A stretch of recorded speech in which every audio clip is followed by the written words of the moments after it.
Pemirsa, kasus dugaan salah tangkap pelaku pembacokan dengan 4 terpidana remaja usia 15 dan 16 tahun dibawa hingga ke Komisi 3 DPR RI. Dalam rapat Komisi 3 terungkap para tersangka anak berhadapan dengan hukum tidak didampingi orang tuanya saat diperiksa. Tidak didampingi oleh orang tua, Pak, karena memang kami tidak melakukan penangkapan. Awal mulai kejadian ini adalah mulai didampingi orang tua itu kapan, Pak? Pada saat diperiksa, Pak. Berapa hari setelah ditahan? Orang tua mendampingi, langsung kita menghubungi orang tua pada saat setelah mereka diinterogasi, Pak. Sebelumnya, Pengadilan Negeri Tasikmalaya menjatuhkan vonis hukuman 1 tahun 8 bulan penjara kepada 4 terpidana kasus pembacokan di Jalan Mayor SL Tobing, Kota Tasikmalaya, Jawa Barat. Proses hukum sempat diwarnai polemik setelah muncul dugaan salah tangkap terhadap para terpidana. Kendati demikian, vonis pengadilan memastikan bahwa bukti-bukti yang diajukan dalam persidangan cukup untuk menjerat para terpidana. Akhirnya majelis hakim pemeriksa perkara menjatuhkan putusan menyatakan anak-anak tadi itu terbukti secara sah dan meyakinkan bersalah melakukan tindak pidana melakukan kekerasan menyebabkan luka berat sebagaimana dakwaan primer penuntut umum. Yang kedua, menjatuhkan pidana oleh karena itu dengan pidana penjara masing-masing selama 1 tahun dan 8 bulan. Keluarga korban bersyukur atas vonis pengadilan kepada para terdakwa. Vonis itu dianggap sebagai bentuk keadilan atas luka berat yang diderita korban. Kasus pembacokan ini terjadi terhadap korban Muhammad Taufik Minggu 17 November 2024 dini hari. Korban mengalami luka serius dengan 35 jahitan di punggung dan jari tangan kirinya hampir putus akibat serangan pengendara motor. Dari Tasikmalaya, Jawa Barat, Denden Ahdani, TV One mengabarkan.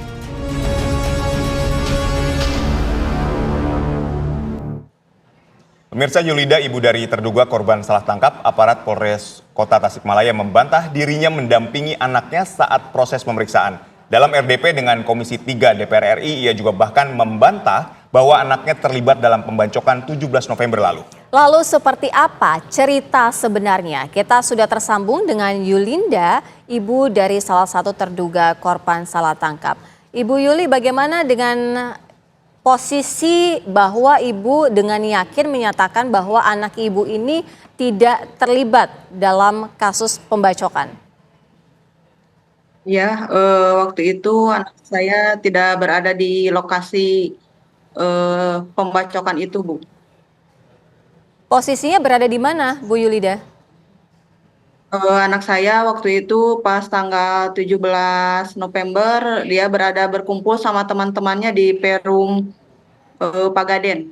Bu, mungkin kita ingin tahu ceritanya bagaimana terus sampai akhirnya anak ibu ini bisa jadi dugaannya jadi korban salah tangkap, Bu. Ya, karena waktu itu kan teman-temannya ada yang Nandi. Nandi itu pas pertama penangkapan Nandi. Ya, waktu itu anak-anak yang lain disuruh mencari info kortij. Ya, terus Nandi dibawa ke Kapolres pas malam Sabtu dini hari. Terus anak saya sama Salman katanya harus mencari info kortij. Terus waktu itu siangnya anak saya sama Salman mencari info-info kortij karena diancam sama polisi kalau nggak tahu informasi kortij, anak-anak yang di Polres itu bakalan jadi tersangka pembacokan gitu. Ibu ada buktinya, Bu, ketika anak ibu dan beberapa orang itu dikatakan ataupun dipaksa oleh polisi ini? Iya, waktu itu anak saya terpaksa mengakui karena ada tekanan, siksaan. Ibu memiliki buktinya tidak, Bu, bahwa ada pemaksaan, kemudian penyiksaan terhadap anak ibu? Ya, Waktu itu saya ada buktinya, cuman saya nggak dipoto ya Bu ya. Iya. Waktu itu pas tanggal 30 November kan saya ditelepon sama Bu Kanit disuruh ke Polres Tasikmalaya Kota, anak ibu ada di sini katanya gitu. Jadi saya berangkat ke Kapolres. Waktu itu jam 11 lebih 15 menit, jam 11 malam, setengah 12 malaman. Lalu apa yang terjadi di Polres itu? Ya, pas waktu itu saya langsung ke ruang penyidik, ada anak saya di sana, tapi kata penyidik, ini orang tuanya siapa? Saya bilang, saya orang tuanya Dani Wijayanto. Iya. Oh ya udah Bu, tunggu aja di lobi katanya gitu. Baik. Ya disitulah saya nunggu di lobi, nunggu nunggu orang tua yang lainnya datang gitu. Iya, artinya pada saat itu memang ibu dihalang-halangi untuk mendampingi anak ibu diperiksa begitu?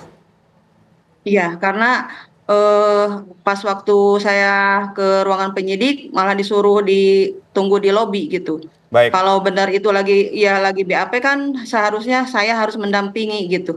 Tapi enggak, malah disuruh di lobi nunggu gitu. Baik, Bu Yulida, benarkah anak ibu sudah divonis 1 tahun 8 bulan? Ya, benar. Baik, saat ini apa upaya hukum yang dilakukan oleh pihak keluarga terhadap vonis yang dijatuhkan kepada anak ibu yang menurut ibu bahwa anak ini tidak melakukan pembacokan? Ya, pengennya saya memberi keadilan buat anak saya. Tapi upaya hukum yang dilakukan ada ibu? Lagi banding. Sejauh ini prosesnya bagaimana Bu untuk banding itu? Ya, mudah-mudahan gitu dengan ada proses banding ini anak-anak bisa bebas dan terbukti tidak bersalah.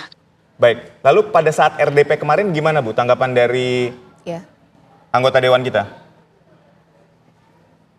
Gimana Pak? Ya, pada saat rapat dengar pendapat dengan anggota DPR kemarin seperti apa tanggapan dari anggota DPR kita?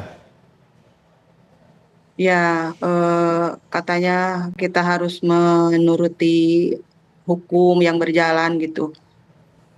Ada tidak Bu hal-hal penting yang Ibu bisa sampaikan agar proses banding ini bisa berjalan dengan lancar? Ya, pengennya benar-benar adil dalam hukum gitu, Bu. Tapi sebelumnya Ibu juga sudah sempat menyampaikan bukti-bukti yang Ibu Yulida punya mengenai anak Ibu yang menyatakan bahwa sempat dilakukan pemaksaan, kemudian juga ada bukti tidak melakukan pembacokan karena ada beberapa teman juga menjadi saksi. Ya, sudah Bu. Segala bukti-bukti sudah diperlihatkan, tapi tidak pernah dipedulikan gitu, Bu. Bukti-bukti yang dimiliki oleh pihak keluarga ini bukti seperti apa aja, Bu?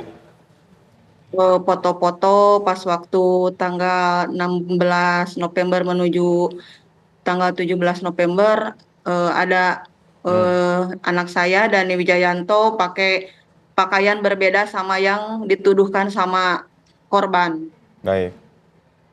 Ketika Ibu menyerahkan bukti foto-foto itu dikatakan apa Bu? Sampai Ibu bilang tadi tidak digubris gitu, foto-foto ataupun bukti-bukti. Ya, katanya tidak kuat gitu, bukti-bukti itu nggak kuat katanya.